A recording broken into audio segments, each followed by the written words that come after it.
जय हिंद दोस्तों, कैसे हो आप सभी। मैं प्रीति सिंह एक बार फिर स्वागत करती हूं हम सबके चैनल ईपीएस पर। दोस्तों कंटिन्यू करते हैं अपनी करंट अफेयर की class doctor APJ Abdul Kalam के एक प्यारे से कोट के साथ कि खुश रहने का एक मंत्र यही है कि उम्मीद बस खुद से रखें, किसी और से नहीं।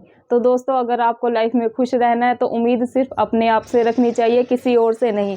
किसी और से आप उम्मीद रखेंगे तो खुद को ही हानि पहुंचाएंगे, खुद को ही हर्ट करेंगे, कोई फायदा नहीं है। तो इसलिए जितनी उम्मीद रखनी है अपने आप से रखें और किसी और से नहीं रखनी है। डॉक्टर एपीजे अब्दुल कलाम के इस कोट से मैं 100% एग्री करती हूँ।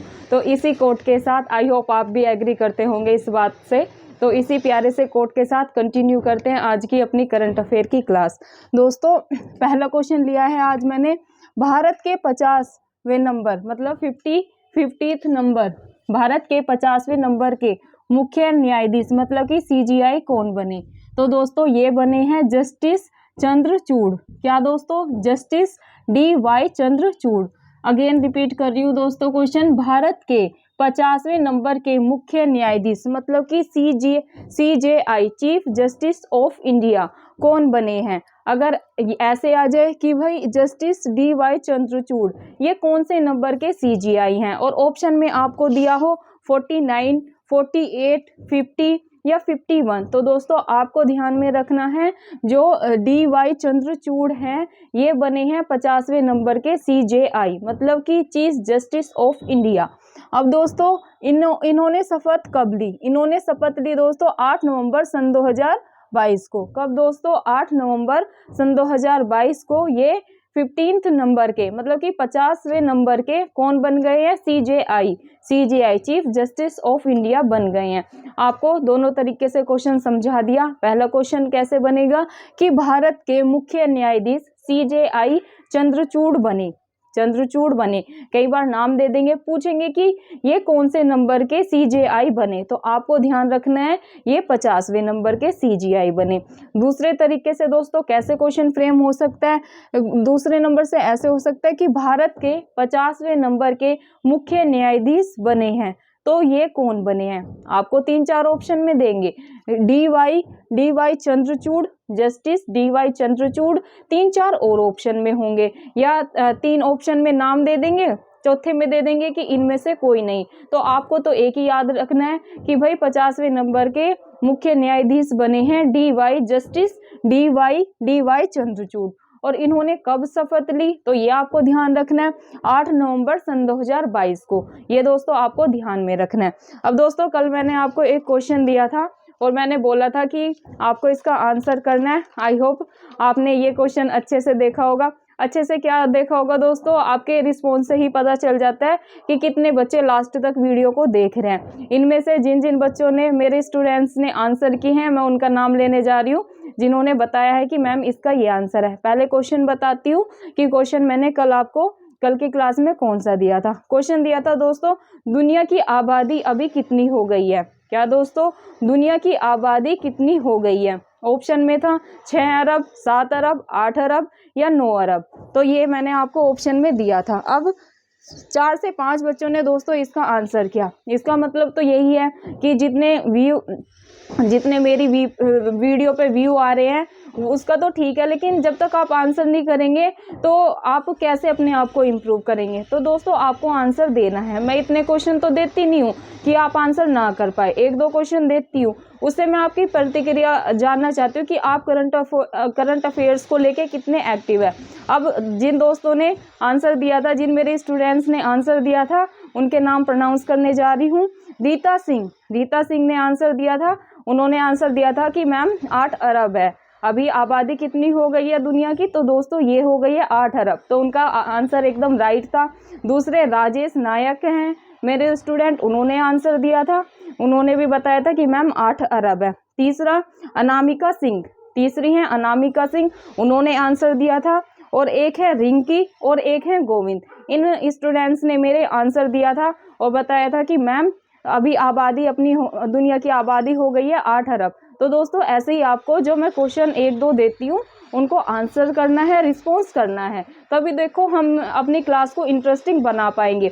और अभी तो मैं एक क्वेश्चन देती हूँ आपको, जैसे मैं अगर आपको 3-4 क्वेश्चन दे दूँ तो आपकी बाकी भी करंट अफेयर तैयार होती हुई चलेगी। तो दोस्तों, इन दोस्तों का, मेरे इन स्टूडेंट्स का बहुत बहुत धन्यवाद कि आप लोग मेरी वीडियो को अंत तक देख रहे हैं और मेरी वीडियो से लाभ उठा रहे हैं। तो दोस्तों मतलब नेक्स्ट क्वेश्चन लेती हूँ। पहला मैंने समझाया आपको, भारत के 50 नंबर के अगर आपसे मुख्य न्यायाधीश पूछे तो आपको बताना है कि भाई DY चंद्रचूड़ जी हैं। अब मूव करते हैं दोस्तों नेक्स्ट क्वेश्चन पे, जो कि लिया है मैंने सूचकांक से। मैंने आपको जब भी मैं क्वेश्चन कराती हूँ और सूचकांक से क्वेश्चन आता है तभी मैं आपको बताती हूँ कि दोस्तों सूचकांक का टॉपिक बहुत ही ज़्यादा महत्वपूर्ण है, ना सिर्फ स्टेट लेवल के PCS के लिए बल्कि UPSC में भी यहाँ से क्वेश्चन बनता ही बनता है। तो हम हर क्लास में जैसे कि जो भी अपडेटेड सूचकांक आ रहे हैं, जैसे जेंडर गैप का आया था, तो जो भी आते जा रहे हैं हम उनको कवर करते हुए जा रहे हैं। तो 1-2 सूचकांक हम डेली कर रहे हैं। आज मैंने लिया है वैश्विक भूख सूचकांक। वैश्विक भूख सूचकांक सन 2022। सन 2022 में भारत का स्थान क्या रहा दोस्तों? Global gender hunger index, global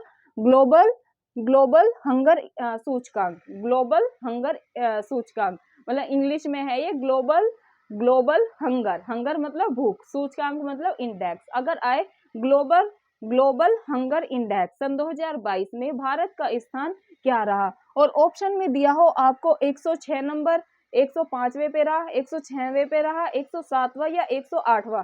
तो आपको ध्यान रखना है वैश्विक भूख सूचकांक सन 2022 में भारत का स्थान रहा है दोस्तों 107 नंबर का। क्या दोस्तों? 107वें नंबर पर भारत का स्थान रहा है। तो ये आपको ध्यान में रखना है दोस्तों। ग्लोबल हंगर इंडेक्स से हर साल क्वेश्चन बनता ही बनता है। यूपी PCS में आप प्रीवियस ईयर देखेंगे तो ग्लोबल हंगर इंडेक्स से आपको क्वेश्चन जरूर देखने को मिलेगा। अब दोस्तों सन 2022 का, क्योंकि ये अपडेटेड है, अब 21 का भी पूछ सकते हैं। 21 का मैं आपको अपडेट करा दूंगी, लेकिन अभी आप सन 2022 का, क्योंकि ज़्यादा डाटा हो जाता है तो माइंड पे ओवरलोड होना शुरू हो जाता है। वैसे हमें 2 साल का करना चाहिए। अभी जैसे हमने सन 2022 का कर लिया, अपना पेपर तो जून में है, तो क्या पता तब तक आ जाए। हम तीनों का कर लेंगे, सन 2021 का, सन 2022 का और सन 2023 का। अभी आप याद कर ले कि भाई सन 2022 में वैश्विक भूख सूचकांक में भारत का स्थान है 107वां। क्या याद रखना है आपको? 107वां। अब 21 का मैं आपको अगली क्लास में अपडेट करा दूंगी, क्योंकि ज़्यादा डाटा एकदम से हम याद नहीं कर सकते। तो दोस्तों अभी आपको सिर्फ 22 का याद में रखना है कि भाई 107 नंबर का बताया था मैडम ने। मूव करते हैं दोस्तों नेक्स्ट क्वेश्चन पे, जो कि है पीएम नरेंद्र मोदी जी ने मानगढ़ धाम को, क्या है दोस्तों क्वेश्चन? पीएम नरेंद्र मोदी जी ने मानगढ़ धाम को राष्ट्रीय स्मारक घोषित किया। यह किस राज्य में है? मानगढ़ किस राज्य में है? अगेन रिपीट कर रही हूँ कि पीएम नरेंद्र मोदी जी ने मानगढ़ धाम को, मानगढ़ धाम को राष्ट्रीय स्मारक घोषित किया। राष्ट्रीय स्मारक घोषित किया, यह किस राज्य में है?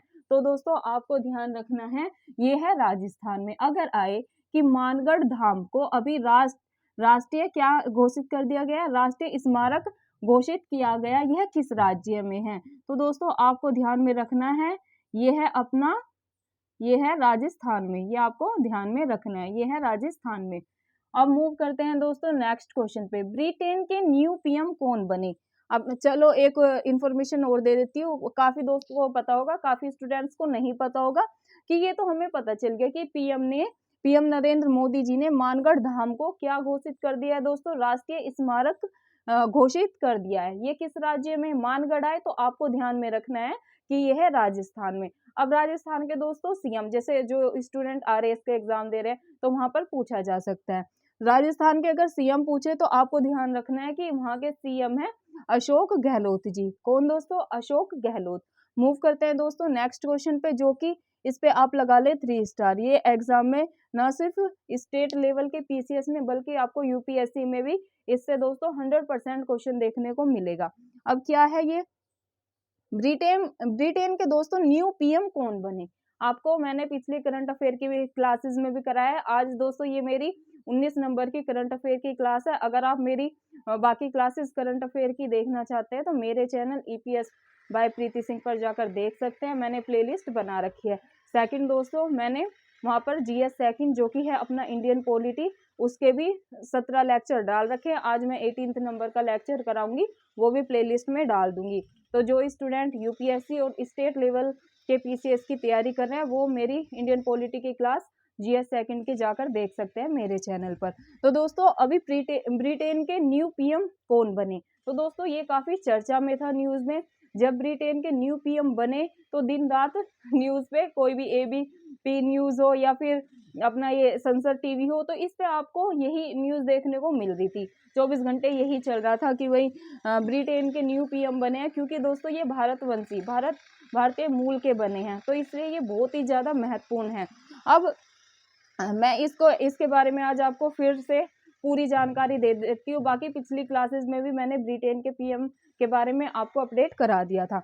आज इसके बारे में हम पूरी जानकारी देंगे आपको। देखो ब्रिटेन के न्यू पीएम कौन बने, 3-4 ऑप्शन में होंगे, तो आपको ध्यान रखना है ब्रिटेन के न्यू पीएम बने हैं, बस ऋषि सुनक माइंड में रखना है। कौन बने हैं दोस्तों, ऋषि सुनक बने हैं। महत्वपूर्ण क्यों है दोस्तों, क्योंकि ये भारतीय मूल के हैं, भारतीय मूल के हैं ये, जो पहली बार ब्रिटेन में ऐसा हुआ कि कोई भारतीय मूल के पीएम बने हैं, इसलिए ये काफ़ी चर्चा में रहे। तो ब्रिटेन के अगर न्यू पीएम पूछे तो आपको ध्यान में रखना है ये बने हैं ऋषि सुनक। कौन दोस्तों, ये बने हैं ऋषि सुनक। ये क्या है, ये भारतीय मूल के हैं। अब इनके नंबर से भी पूछ सकते हैं कि जो ऋषि सुनक हैं ये कौन से नंबर के पीएम बने हैं, तो आपको ध्यान रखना है दोस्तों 57 नंबर के, मतलब कि 57 नंबर के ये कौन बने हैं, पीएम के रूप में इन्होंने शपथ ली। कौन से नंबर के पीएम के रूप में, 57, मतलब कि 57वें नंबर के रूप में पीएम के रूप में इन्होंने शपथ ली। अब दोस्तों ऐसे एक क्वेश्चन ऐसे भी बन सकता है कि इन्होंने स्थान किसका लिया, जो ऋषि सुनक जी पीएम बने हैं इन्होंने किस पीएम का स्थान लिया, मतलब इनके जैसे पहले कौन था, इनके स्थान पर ऋषि सुनक बने, तो इनसे पहले पीएम कौन थे, तो दोस्तों इनसे पहले पीएम थी लिज ट्रस। लिज ट्रस के बारे में भी दोस्तों जब इन्होंने इस्तीफा दिया था अपने पीएम पद से, मैंने आपको पूरी जानकारी पिछली करंट अफेयर की क्लास में दे रखी है कि इन्होंने क्यों इस्तीफा दिया, कितने दिन का इनका कार्यकाल रहा, मतलब कितने दिनों में ही इन्होंने इस्तीफा दे दिया था और ऋषि सुनक पीएम बने, तो पूरी जानकारी मैंने दे रखी है। आप मेरी पिछली क्लासेस करंट अफेयर की देख सकते हैं। तो इन्होंने दोस्तों स्थान लिया लिज ट्रस का। किसका दोस्तों, लिज ट्रस। ऐसे भी पूछ सकते हैं कि लिज ट्रस कौन से नंबर की पीएम थी, तो ये 56वें नंबर की थी, और 57वें नंबर के कौन बने हैं, ये बने हैं अपने ऋषि सुनक। तो ये आपको ध्यान रखना है। ये कौन से नंबर की थी, ये 56 नंबर की। इन्होंने दोस्तों इस्तीफा दे दिया था। बता देती हूँ कि 45 डेज ही ब्रिटेन में पहली बार ऐसा हुआ था कि किसी पीएम ने इतने कम समय के कार्यकाल में, मतलब 44 से 45 डेज ये पीएम रही थी, वहाँ पर राजनीतिक संकट हो गया था, जिसके चलते इन्होंने दोस्तों अपने पीएम पद से इस्तीफा दे दिया था। देन कौन बने, देन बने ऋषि सुनक। मूव करते हैं दोस्तों नेक्स्ट क्वेश्चन, इसी के नेक्स्ट टाइप पे कि कैसे पूछ सकते हैं। जो दोस्तों ऋषि सुनक हैं अपने, ये ब्रिटेन के पहले हिंदू और आश्वेत पीएम बने हैं। ऋषि सुनक जो है ये तो मैंने बता दिया, ये भारतीय मूल के हैं। तो ये ब्रिटेन में पहली बार ऐसा हुआ है कि ये ब्रिटेन के ऐसे पहले पीएम बने हैं जो कि हिंदू हैं और क्या है, आश्वेत। क्या दोस्तों, आश्वेत। क्योंकि आश्वेत को आप तो रिलेट कर ही पाएंगे, मैं क्या आपको एक्सप्लेन करूं। मूव करते हैं नेक्स्ट क्वेश्चन पे।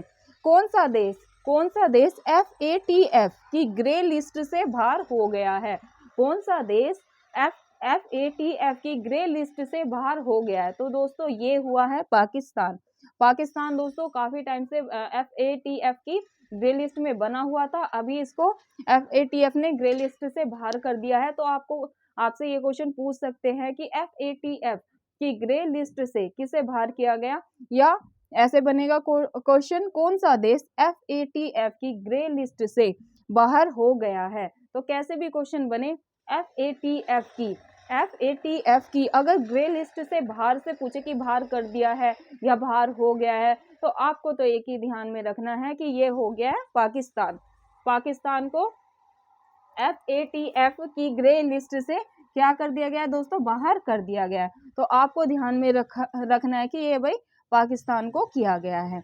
मूव करते हैं दोस्तों नेक्स्ट खबर पे, जो कि लिया है मैंने मिशन लाइफ से। क्या दोस्तों, मैंने लिया है मिशन लाइफ से। पीएम ने मिशन लाइफ, क्या दोस्तों, पीएम ने मिशन लाइफ पीएम ने मिशन लाइफ का शुभारंभ कहाँ से किया? क्या दोस्तों? पीएम नरेंद्र मोदी जी ने मिशन लाइफ का शुभारंभ कहाँ से किया? तो दोस्तों ये किया है गुजरात से। कहाँ से दोस्तों? ये किया है गुजरात से। अगर आए दोस्तों मिशन लाइफ से 100% एग्जाम में क्वेश्चन देखने को मिलेगा ही मिलेगा। तो मिशन लाइफ को आपको एकदम कंठस्थ कर लेना है। कैसे क्वेश्चन बनेगा कि पीएम नरेंद्र मोदी जी ने मिशन लाइफ का शुभारंभ कहाँ से किया? तो आपको ध्यान रखना है ये किया है गुजरात से। कहाँ से दोस्तों? ये किया है गुजरात से। अब दोस्तों गुजरात में एक चीज और है, आप सभी को पता होगा, स्टैचू ऑफ यूनिटी। क्या दोस्तों? इस स्टैचू ऑफ यूनिटी से भी दोस्तों क्वेश्चन बन सकता है। अब ये मैंने स्टैचू ऑफ यूनिटी क्यों लिया? एक तो क्योंकि गुजरात से ही रिलेटेड है, गुजरात में ही स्टैचू ऑफ यूनिटी भी है। कहाँ पर है? गुजरात के एकता नगर में है। अब दोस्तों जो ये मिशन लाइफ है ना, ये स्टैचू ऑफ यूनिटी के निकट ही स्थापित किया गया है। मतलब इसका शुभारंभ यहीं से किया है। जो मिशन लाइफ है ना, जो नरेंद्र मोदी जी ने मिशन लाइफ का शुभारंभ किया है, ये कहाँ से किया है? तो जो अपना स्टैचू ऑफ यूनिटी है, जो कि है गुजरात के एकता नगर में, इसी के पास से शुरू किया है, इसी के निकट से शुरू किया है। तो ये आपको ध्यान रखना है। तो अब गुजरात के एकता नगर में मैंने बता दिया। अगर आए स्टैचू ऑफ यूनिटी आए और पूछे कि ये कहाँ पर है, स्टैचू ऑफ यूनिटी कहाँ पर है? दोस्तों स्टैचू ऑफ प्रोस्पेरिटी हो, स्टैचू ऑफ इक्वालिटी हो, स्टैचू ऑफ यूनिटी हो, दोस्तों इनसे एग्जाम में स्टेट लेवल के पीसीएस में क्वेश्चन बनते हैं। आप प्रीवियस ईयर में देख सकते हैं, जो ये होते हैं इनसे एग्जाम में बनते ही बनते हैं। इक्वालिटी से, जैसे अभी अपन कर रहे हैं स्टैचू ऑफ यूनिटी, तो ये पूछेंगे कि स्टैचू ऑफ यूनिटी कहाँ पर है, कहाँ पर स्थित है। तो आपको ध्यान में रखना है ये है गुजरात के एकता नगर में। अब क्योंकि ये मिशन लाइफ से रिलेटेड है, जो मिशन लाइफ का शुभारंभ हुआ है ये अपना स्टैचू ऑफ यूनिटी के निकट से ही हुआ है। तो अपने ये 2-3 क्वेश्चन तैयार हो गए। अब दोस्तों जो ये मिशन लाइफ है इसका शुभारंभ कब से किया गया? तो ये आपको ध्यान में रखना है। मिशन लाइफ है इसका शुभारंभ किया गया 20 अक्टूबर सन 2022 को। तो ये आपको ध्यान में रखना है।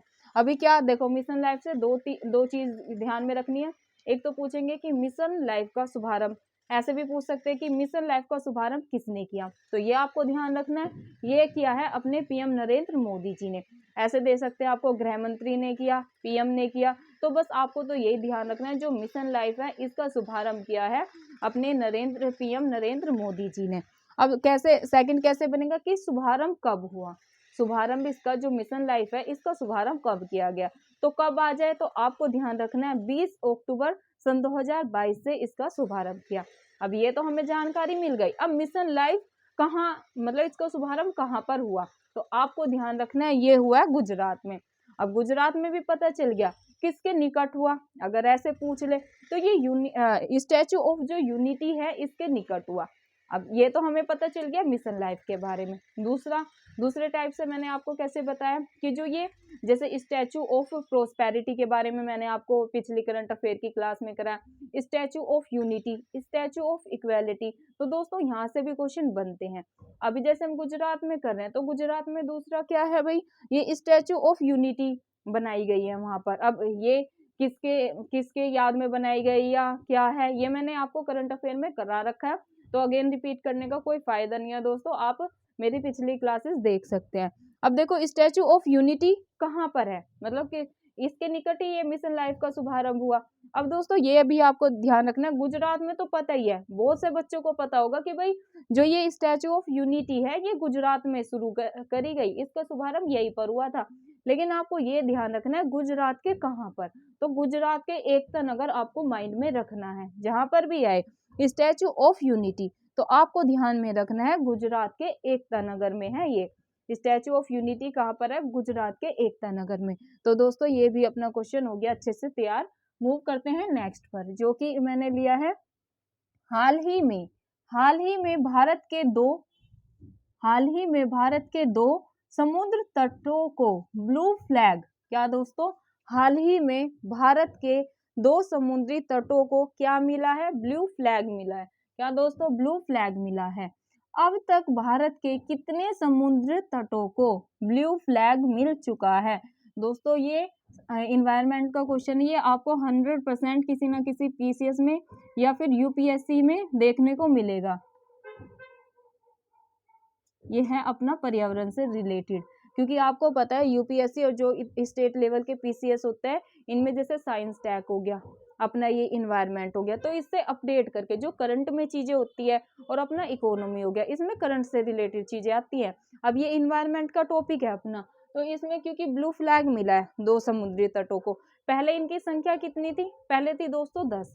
देखो क्वेश्चन कैसे बनेगा, 2-3 डायमेंशन से बनेगा, दोनों तीनों से समझा देती हूँ। पहला कैसे बनेगा, हाल ही में भारत के 2 समुद्री तटों को ब्लू फ्लैग मिला। अब हमें पहले तो यही पता होना चाहिए कि भाई 2 समुद्री तटों को ब्लू फ्लैग दिया गया, तो ये 2 समुद्री तट कौन से हैं और ये कहाँ पर है, तो पहले यही बता देती हूँ। तो दोस्तों ये 2 जो नए समुद्री तट है ये है मिनिकोय, नाम भी पूछ सकते हैं कौन कौन से है, तो पहला है मिनिकोय थुंडी तट और दूसरा है कदमत तट। क्या है दोस्तों, जो 2 नए समुद्री तटों को मिला है ये कौन कौन से हैं, पहला आपको याद करना है मिनिकोय थुंडी तट, मिनिकोय थुंडी तट, और दूसरा है कदमत, क्या दोस्तों, दूसरा है कदमत तट। अब ये तो पता चल गया कि भाई इन दोनों को क्या मिला है, ब्लू फ्लैग मिला है, और ये समुद्री तट है। ये समुद्री तट है कहाँ पर, तो दोस्तों ये दोनों समुद्री तट है अपने लक्षद्वीप में, ये भी आपको ध्यान रखना है। ये कहाँ पर है दोस्तों, ये है अपने लक्षद्वीप में। अब देखो 2 समुद्री तटों के आपको अच्छे से नाम याद कर लेने, इस पे 2 स्टार लगा लो, यहाँ से 100% आपको क्वेश्चन यूपीएससी और स्टेट लेवल के पीसीएस में पक्का देखने को मिलेगा। अब देखो दोनों तट याद कर लो, एक तो मिनिकोय थुंडी तट और दूसरा कर लो कदमत तट, इन 2 नए समुद्री तट है जिन्हें ब्लू फ्लैग मिला। अब ये कहाँ पर है, तो ये आपको ध्यान रखना है, ये है लक्षद्वीप में। कहाँ पर है, लक्षद्वीप में। अब दोस्तों ये तो मैंने बता दिया, अब क्या है आगे क्वेश्चन पढ़ो। अब तक भारत के कितने समुद्री तटों को ब्लू फ्लैग मिल चुका है दोस्तों, वर्तमान में, अगर वर्तमान में आए तो अब कितने हो गए, पहले पूछे तो इनसे पहले 10 थे, 10 समुद्री तटों को ब्लू फ्लैग मिला था, लेकिन अब 2 शामिल हो गए, तो अगर वर्तमान में टोटल संख्या पूछे, टोटल संख्या से दोस्तों स्टेट लेवल में डायरेक्ट क्वेश्चन मिलेगा देखने को, क्योंकि कंफ्यूजन रहेगा, जो बच्चे अपडेटेड नहीं होंगे वो 10 ही समझेंगे, लेकिन जिन्हें पता है कि भाई प्रीति मैडम ने करा दिया कि 2 और हो गए, तो वर्तमान में संख्या हो गई है 12, तो आपको माइंड में रखना है 12। कितनी दोस्तों, अभी टोटल संख्या हो गई है समुद्री तटों की 12 जिनको ब्लू फ्लैग मिल चुका है।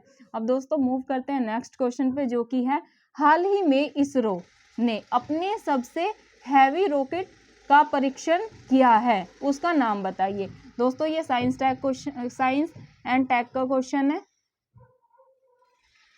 एंड काफी महत्वपूर्ण है, इस पे आप 2 स्टार लगा ले, क्योंकि इसरो से रिलेटेड है।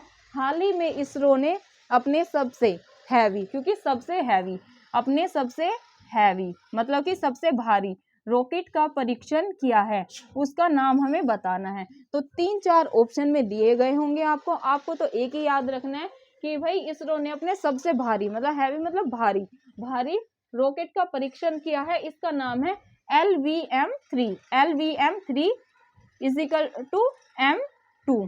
क्या दोस्तों, LVM-3 बराबर M2, आप ऐसे करके ध्यान में रख सकते हैं। LVM-3 पहले 3 है और फिर M2 है, ऐसे आपको ध्यान रखना है। तो दोस्तों ये हो गया अपना साइंस एंड टेक का अपडेटेड क्वेश्चन। अब दोस्तों इसरो के बारे में और कुछ जान लेते हैं। इसरो के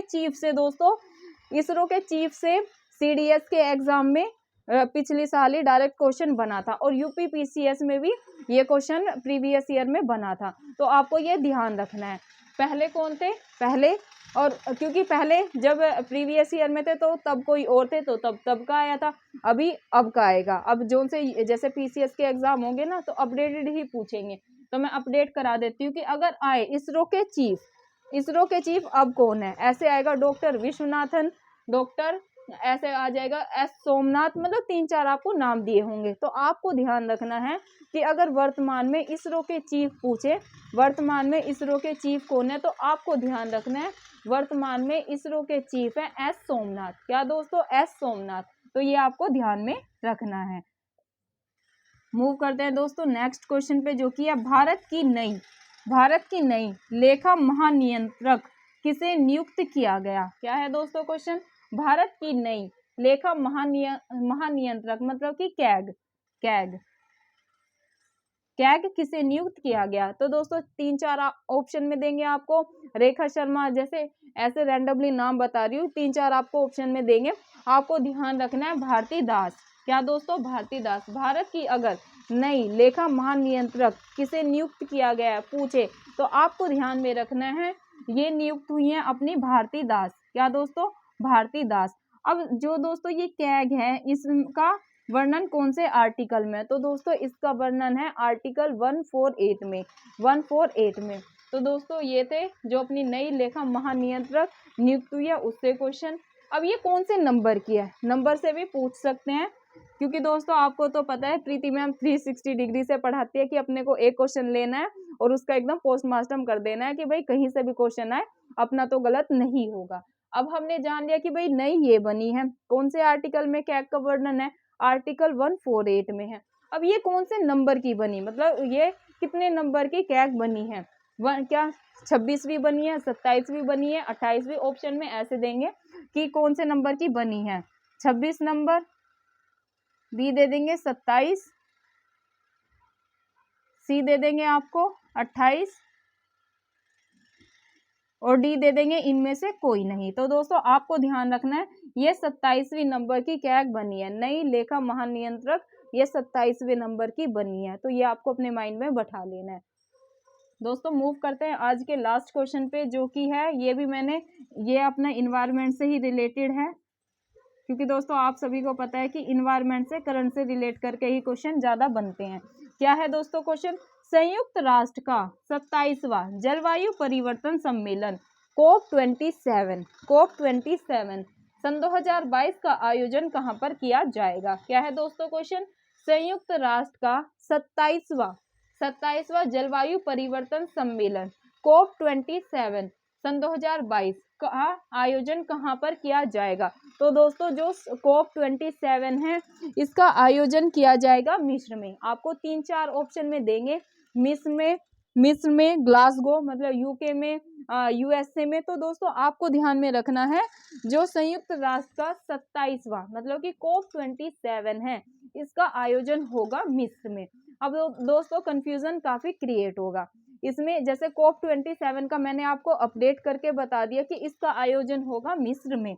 अब आपसे 26 का भी पूछ सकते हैं दोस्तों। ये यूपी पीसीएस में PYQ में पूछा जा चुका है ये क्वेश्चन, तो ये बहुत ही ज्यादा महत्वपूर्ण है। अभी सन 2022 का तो पूछ ही सकते हैं, लेकिन सबको पता होता है कि बच्चे अपडेट करके पढ़ लेते हैं कि भाई 27 का COP27 तो अपने ने याद कर लिया भाई मिस्र में होगा, लेकिन पिछला भूल जाते हैं। जैसे जो सन 2021 में हुआ था, सन 2021 का दोस्तों COP27 का आयोजन हुआ था ग्लासगो में। कहाँ पर? ग्लासगो। अब आप सोचोगे ये ग्लासगो कहाँ है? तो दोस्तों ये है यूके में। कहाँ पर है? ये है यूके में। जो COP26 का अपना COP26 का आयोजन था ये हुआ था ग्लासगो, जो कि है यूके में। तो यहाँ पर हुआ था। अब आपको सन 2021 का भी याद करना है। 21 का आपको ध्यान में रखना है कि भाई ये हुआ था COP27 का ग्लासगो में मतलब कि यूके में। 27 मतलब COP27 का पूछे सन 2022 वाला कि इसका आयोजन कहाँ पर होगा, तो ये आपको याद रखना है मिस्र में। तो दोस्तों ये थी आज की करंट अफेयर की क्लास। तो आई होप आपको करंट अफेयर की क्लास से काफी मदद मिल रही होगी। दोस्तों आपको क्लास को लास्ट तक देखना है। मेरी यही आपसे रिक्वेस्ट है कि आप लास्ट तक क्लास को देखा करें, अपने साथ साथ नोट्स बनाते हुए चले। दोस्तों ये ऐसे में एकदम सिलेक्टेड क्वेश्चन लेकर आती हूँ, क्योंकि मैंने PYQ को जो अपने प्रीवियस ईयर होते हैं, ना सिर्फ यूपीएससी बल्कि जितने भी स्टेट लेवल के पीसीएस है दोस्तों, स्पेशल तो आपको पता है मैं यूपी पीसीएस को ही टारगेट करके चलती हूँ, क्योंकि मैं खुद यूपी पीसीएस का एग्जाम दे रही हूँ। तो इसलिए दोस्तों जो भी अपडेटेड चीज़ें होती हैं, जैसे यूपी का कुछ स्पेशल आता है तो मैं आपको तब बता देती हूँ कि भाई ये यूपी पीसीएस का स्पेशल है, वहाँ पर पूछा जा सकता है। अभी आपको पता है जो स्टैटिक पार्ट होते हैं वो सबके सेम होते हैं, ठीक है, कोई भी स्टेट लेवल का पीसीएस हो। जो यूपीएससी के स्टूडेंट्स मेरे तैयारी कर रहे हैं तो वो स्टेट लेवल के पीसीएस के भी एग्जाम दे सकते हैं, क्योंकि जीएस तो ऑलमोस्ट सेम होता है। बस वहाँ का जो मेन चीज़ें होती है, जैसे कि वहाँ का स्पेशल हो गया कि वहाँ की ज्योग्राफिकल कंडीशंस क्या है, हिस्टोरिकल बैकग्राउंड कैसा है, तो वो ही डिफरेंस होता है दोस्तों। है ना। बाकी तो इतना बड़ा डिफरेंस नहीं होता, करंट अफेयर भी ऑलमोस्ट सेम होती है। जो वहाँ के जैसे एमपी से कुछ आया, अब जैसे हम गुजरात का आ जाता है, राजस्थान का कुछ आ जाता है। अभी जैसे राजस्थान का हमने मानगढ़ धाम को जो राष्ट्रीय स्मारक घोषित किया पीएम ने, जैसे हमने ये कर लिया, तो ये आरएस के लिए वहाँ का स्पेशल हो गया कि वहाँ पर ये पूछा जा सकता है। तो दोस्तों मैं ये ना सोचे बच्चे कि मैम तो स्पेशल खुद मैम यूपीपीसीएस देंगी या यूपीपीसीएस मैम ने दिया, मैम का 2 नंबर से नहीं हुआ था तो मैम स्पेशल यूपीपीसीएस के लिए। तो दोस्तों ऐसा नहीं है, ये आपको जितने भी ऑल पीसीएस है उन सबको कवर करेंगे ये करंट अफेयर, क्योंकि मैंने बता दिया ना स्पेशल चीजें अपन करते हुए चल रहे हैं, वो वहाँ के स्टेट की स्पेशल हो जाती है कि वहां से पूछेंगे। जैसे हम बिहार का करा था, मिथिला मखाना को जीआई टैग मिला, तो वो वहाँ के स्टेट का बीपीएससी में पूछा जा सकता है। अपने स्टेट में तो मुश्किल है, यूपी में पूछ लें। यूपी में बाकी जो चीजें हो रही है, जैसे कुछ भी जैसे अपडेटेड होती हैं, जैसे कि झांकी में जो गणतंत्र दिवस पर झांकी निकली थी, उसमें सर्वश्रेष्ठ मतलब फर्स्ट नंबर पे अपना यूपी की झांकी आई थी, तो मैंने अपडेट करा दिया था कि भाई ये यूपी का स्पेशल हो गया। तो दोस्तों ऐसा ना समझे कोई कि मैम स्पेशल यूपी को लेकर तैयारी करवा रही है। तो सब जो भी स्टूडेंट्स यूपीएससी और स्टेट पीसीएस, चाहे वो बीपीएससी, एमपीपीसीएस, आरएस की तैयारी कर रहे हैं, तो वो मेरी ये क्लासेस देख सकते हैं। तो इनसे दोस्तों आपको, आप देख रहे होंगे दोस्तों ये चीज, यहाँ से क्वेश्चन बने हैं। ऐसे नहीं कि मैं कहीं से भी ऐसे करके आपको करा देती हूँ, काफी रिसर्च करके पीवाईक्यू मैंने यूपीपीसीएस के 10 सालों के सोल्व कर रखे हैं, 5 सालों के मैंने यूपीएससी के पीवाईक्यू सोल्व कर रखे हैं। तो मुझे डिमांड का पता है कि भाई कहाँ से क्वेश्चन बनते हैं, तो वही मैं चीजें आपको करा रही हूँ। जैसे कि अपना ब्रिटेन से है, तो यहाँ से पूछेंगे कोप 26 है, कोप 27 है दोस्तों, यहाँ से क्वेश्चन बनेगा ही बनेगा। तो ऐसे ही आपको अपनी करंट अफेयर तैयार करते हुए चलना है। अंत में तो हम वार्षिकी पढ़ेंगे, तो आपको दोस्तों तब एकदम सर पे भार नहीं लगेगा कि अपनी करंट अफेयर नहीं हुई। दोस्तों करंट अफेयर कोई, मैं हमेशा कहती हूँ कि एक दिन का खेल नहीं है, ये आपको रोज अपडेटेड रहना चाहिए कि भाई देश दुनिया में आखिरकार चल क्या रहा है, इन्वायरमेंट के क्या इशू हो रहे हैं, इन्वायरमेंट में जैसे कोप 26-7 का सम्मेलन है, ये कहाँ पर हुआ, इसकी थीम क्या है और ये क्यों शुरू किया गया है। तो दोस्तों ये सब जानकारी अपने को होनी चाहिए। साइंस टैग का भी ऐसे ही है, आप एकदम साइंस टैग लेकर बैठोगे ना, जैसे हम आर्ट्स वाले बैकग्राउंड के बच्चे होते हैं, हमारे तो सर के ऊपर से जाएगा, हमें समझ में ही नहीं आएगा कि भाई ये क्या क्या चल रहा है साइंस टैग में, क्या क्या टेक्नोलॉजी कहाँ चली गई। तो ये दोस्तों ऐसी चीजें, इन्हें आप 2-2 3-3 क्वेश्चन जैसे डेली करते हुए चलेंगे ना, तो बहुत ईजी हो जाएगा। और आपको पता है जो स्टेट लेवल के पीसीएस होते हैं, वहां पर इतने ज्यादा चीजें मतलब कॉन्सेप्चुअल नहीं होती, ज्यादा फैक्चुअल होती है, डायरेक्ट आपको क्वेश्चन देखने को मिलेंगे। तो अपने जैसे कि मैंने बताया कि भाई 30 से 40 क्वेश्चन का वेटेज है यूपी पीसीएस में, तो 30 से 40 क्वेश्चन करंट अफेयर के आते हैं। तो आप लगा लो 150 का 40 क्वेश्चन, 150 क्वेश्चन आएंगे ना, तो 40 क्वेश्चन में से आप 35 भी अटेम्प्ट करके आएंगे, राइट। तो देख लो कितना बेनिफिट है अपने को। स्टैटिक पार्ट को एक साइड रख दो और इसको लगा लो। तो स्टैटिक पार्ट तो दोस्तों हम पढ़ते ही रहते हैं, लेकिन करंट अफेयर को अपने को छोड़ना नहीं है। गलती हमारी यही हो जाती है कि हम करंट अफेयर को और अपने सीसैट को लाइटली लेना शुरू कर देते हैं, कि इसको हम रखते हैं कि बाद में देख लेंगे, फरवरी मार्च में लगेंगे और 2-3 महीने में निपटा देंगे करंट भी और सीसैट भी। दोस्तों हमेशा यही कहती हूँ कि सिचुएशन सेम नहीं होती, मतलब कब सिचुएशन कैसी हो जाए, हम पढ़ाई मतलब फैमिली में कोई इशू हो जाए, अपनी हेल्थ का हो जाए, क्या पता हम चीज़ों को उतने अच्छे तरीके से ना कर पाए। तो मैं ये सोच रही हूँ अभी कि जैसे संडे को मैं क्लासेस नहीं लेती हूँ, मैं अपना फ्री रखती हूँ कि रिवीजन का रखती हूँ, कि मैं खुद भी रिवीजन करती हूँ। मैं आप सबको भी बोलती हूँ कि दोस्तों आप कितना भी पढ़ ले, आप रिवीजन नहीं करेंगे तो सब व्यर्थ है, क्योंकि अल्टीमेटली दोस्तों रिवीजन ही की होती है। आप पूरे हफ्ते पढ़े, मतलब मंडे टू सैटरडे पढ़े, और संडे को आपको रिवीजन करना है सारी चीजों का, तभी आप जून तक लंबे टाइम तक अपनी चीजों को माइंड में स्टेबल कर पाएंगे। तो संडे रिवीजन कर ले, लेकिन मैं सोच रही हूँ कि 1 घंटे का आपको सीसैट सोल्व करा दिया करूँ, क्योंकि दोस्तों अभी जैसे हम सोचेंगे ना फरवरी मार्च में करेंगे, तो फिर पता नहीं, मैं तो यही मानती हूँ कि आज में जियो और जितना है आज में करो, कि भाई अपने को आज 8 से 10 घंटा पढ़ाई करनी है, जून का जून, मतलब ये ना सोचे कि फरवरी मार्च में देख लेंगे। अपनी चीजों को दोस्तों ऐसा कर लेते हैं कि सिचुएशन कैसी भी हो, फरवरी मार्च अप्रैल में अपनी सारी चीज़ें तैयार हो जाए, सी सेट वगैरह भी, कि भाई इतना हो कि हम क्वालिफाई, क्योंकि क्वालिफाई नेचर का है सी सेट, वो मैंने स्ट्रेटजी में आपको बता रखा है यूपीपीसीएस की, कि भाई अपने को कितने % मार्क्स लाने सी सेट में, कोई उससे कट ऑफ तो निश्चित नहीं होगी, ना ही हमें उसमें टॉप करना है कि सी सेट में भाई 80 या 100 क्वेश्चन में अपने को 80-90 करके आने हैं, टॉप करना है सी सेट में, तो पास ही करना है, 33% लाने हैं, तो हम उसी हिसाब से चलेंगे। तो मैं सोच रही हूँ कि संडे को आपको आधा 1 घंटा सी सेट सोल्व करा दिया करूँ, कैसे रीजनिंग के क्वेश्चन हो गए, जैसे मैथ के ले लिए, और अपना ये हिंदी का जो पैसेज आता है, तो अपने ये सोल्व करते हुए चले, ताकि हमारा मतलब सी सेट भी कवर होता हुआ चले, और एंड के लिए हम ना छोड़े कि एंड में सी सेट करेंगे।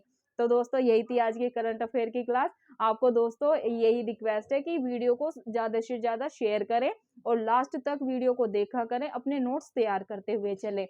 और दोस्तों एक रिक्वेस्ट और है, चैनल को सब्सक्राइब कर ले, बेल आइकन दबा ले, जब भी मैं दोस्तों अपनी वीडियो शूट करके डालती हूँ तो आपके फ़ोन की घंटी बज जाए और पेन पेपर लेकर बैठ जाओ कि भाई आ गई प्रीति मैम की करंट अफेयर की क्लास, अपने को नोट्स तैयार करते हुए चलना है। दोस्तों बिना कलम के और बिना कॉपी उठाए कुछ नहीं होगा, मैं ये आपको सीरियसली बोल रही हूँ, इसको आपको XYZ में मजाक में नहीं लेना है। जब तक आप अपने हाथों का प्रयोग नहीं करेंगे, अपने हाथों से मेहनत नहीं करेंगे, अपना हाथों को नहीं तोड़ेंगे, तब तक कुछ नहीं होगा। क्योंकि चलो आप पीटी तो निकाल भी लेंगे रट के, याद करके, ऑप्शन याद करके, लेकिन मेंस में तो आपको कलम और मतलब अपने पेन पेपर ठाना ही पड़ेगा ना, तब तो आपका ऐसा नहीं होगा। और जब आप बाद में प्रैक्टिस करोगे ना हाथों से, आप एक भी पेपर सोल्व नहीं कर पाओगे। और आपको पता है यूपीपीसीएस में या यूपीएससी में एक एक दिन में 2-2 पेपर होते हैं। तो दोस्तों अभी से आप लिखने की हैबिट डालें, और अपना ये ना सोचे कि भाई चलो वीडियो देखकर ही हो जाएगा, अपने नोट्स साथ साथ तैयार करते हुए चले। और दोस्तों अपने इसकी जो मैं पीडीएफ है, आज मैं नहीं डाल पा रही, थोड़ा टाइम का अभाव है। आज मैं क्या करूंगी, जितनी भी मैंने क्लासेस ली हैं उनकी पीडीएफ आपको आज टेलीग्राम पे डाल दूंगी, मिल जाएगी शाम को, क्योंकि कल तो मैं क्लास नहीं लूंगी। नेक्स्ट जो संडे होगा तब से मैं सी सेट की प्लानिंग कर रही हूँ, सी सेट स्टार्ट करा दूंगी। और ये आपकी प्रतिक्रिया के भी ऊपर डिपेंड करेगा। जितनी दोस्तों की कमेंट होगी ना कि मैम सी सेट स्टार्ट करा दो, तभी स्टार्ट कराऊंगी, ये भी मेरी जिद है, क्योंकि आप रिस्पॉन्स तो करते नहीं हो। मैं इतनी क्लासेस करा रही हूँ, बताओ क्या ही फायदा है अगर आप उसको अच्छे से यूज नहीं करेंगे, वीडियो को शेयर नहीं करेंगे। दोस्तों मेरा पर्पस क्या है यूट्यूब स्टार्ट करने का, मैंने पहले भी आपको बताया था कि अपनी ये वीडियो एजुकेशन की गांव-गांव तक पहुंचनी चाहिए, जिन बच्चों के पास सोर्स नहीं है। आपको पता है गांव में ये चीजें उपलब्ध नहीं होती, वो सी सेट की बुक नहीं खरीद सकते, फोन से ही तो पढ़ सकते हैं। फोन में क्या, नेट की दिक्कत, भाई रिचार्ज नहीं करा पाएंगे, महीने का इतना महंगा रिचार्ज हो गया है। तो दोस्तों यही है कि अगर हमारे पास सोर्स है, हम उनको अच्छे से फाइंड आउट करके बच्चों को पहुंचा सकते हैं, तो आपका क्या जा रहा है, आपको क्या करना है। मैं यही तो कहती हूँ, एक मेरा स्टूडेंट आज मेरे साथ 26,000 यूट्यूब फैमिली हो गई है, इसका मैं आप सभी का बहुत बहुत ज़्यादा धन्यवाद करती हूँ कि आप सबके सहयोग से मेरी यूट्यूब की फैमिली 26,000 की हो गई है। तो दोस्तों मैं यही कहती हूँ, जो मेरे स्टूडेंट्स पढ़ने वाले मेरे साथ जुड़े हैं, जितने भी, ऐसा नहीं है कि सभी हम उम्र के ही जुड़े हैं, कोई बड़े भी होंगे, कोई छोटे भी होंगे। तो दोस्तों आपके फैमिली में कोई तो बच्चा तैयारी कर रहा होगा, तो मेरी सबसे हाथ जोड़ के विनती है, प्लीज़ मेरी एजुकेशन की वीडियो को ज़्यादा से ज़्यादा शेयर करें, गाँव-गाँव तक दोस्तों मेरी ये वीडियो पहुँचनी चाहिए। और जिन बच्चों का सपना है ना आईएएस, आईपीएस, एसडीएम, डीएम बनने का, दोस्तों हमें उनके सपने को सिर्फ सपना नहीं रहने देना, उनके सपने को साकार करते हुए देखना है। अगर हम उनके सपने में थोड़ा-सा भी योगदान दे पाए ना, तो दोस्तों वे हम सबको बहुत दुआ देंगे। अगर आपने ये वीडियो शेयर कर दी और उनको लाभ हो रहा है, तो सोचो वो आपको कितनी दुआएँ देंगे कि भाई उस भैया ने शेयर की थी, या मेरी सिस्टर ने शेयर की थी, या मेरे मतलब अंकल ने शेयर की थी। तो दोस्तों हम उनका बहुत ज़्यादा मतलब अपने जीवन में हमें ये होगा कि यार हमने अपने जीवन में का मतलब कुछ फुलफिल किया, हमने जीवन में कुछ अच्छा किया है। तो आपको ये वीडियो शेयर ही तो करनी है। आप वैसे भी तो चीज़ों को शेयर कर देते हैं। कोई हमें कॉमेडी वीडियो अच्छी लगती है तो हम शेयर कर देते हैं हँसी मज़ाक की, कि भाई चलो इसको। तो आपको अगर एजुकेशन की वीडियो एक अच्छी मैम अपनी मेहनत करके या चाह रही है कि भाई गाँव-गाँव तक शिक्षा का अच्छे से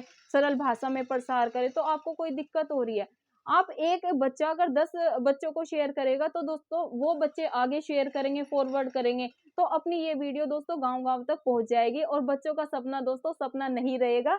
वो अपने सपने को साकार कर पाएँगे और एसडीएम, डीएम बन पाएँगे। जो भी उनका सपना है एक सरकारी नौकरी का वो पूरा कर पाएँगे। तो दोस्तों यही रिक्वेस्ट है, वीडियो को ज़्यादा से ज़्यादा शेयर करें, लाइक करें, चैनल को सब्सक्राइब करें। तो फिर मिलते हैं अपनी करंट अफेयर की कल की क्लास में। कल नहीं, अब मंडे को मिलेंगे। कल आप सभी को रिवीजन करना है। जय हिंद, जय भारत। अच्छे से पढ़ाई करते रहें।